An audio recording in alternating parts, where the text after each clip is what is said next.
श्रियकान्ताय कल्याणनिधये निधयेऽर्थिनाम् श्रीवेङ्कटनिवासाय श्रीनिवासाय मङ्गलम् लक्ष्मी सविभ्रमालोकसुभ्रूविभ्रमचक्षुषे चक्षुषे सर्वलोकानां वेङ्कटेशाय मङ्गलम् श्रीवेङ्कटाद्रिशृङ्गाग्रमङ्गलाभरणाग्रये मङ्गलानां निवासाय श्रीनिवासाय मङ्गलम् सर्वावयव सौन्दर्य सम्पदा सर्वचेतसां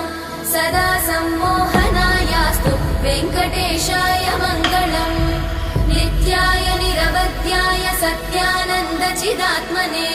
सर्वान्तरात्मने श्रीमद् वेङ्कटेशाय मङ्गलम् स्वतः सर्वविदे सर्वशक्तये सर्वशेषिणे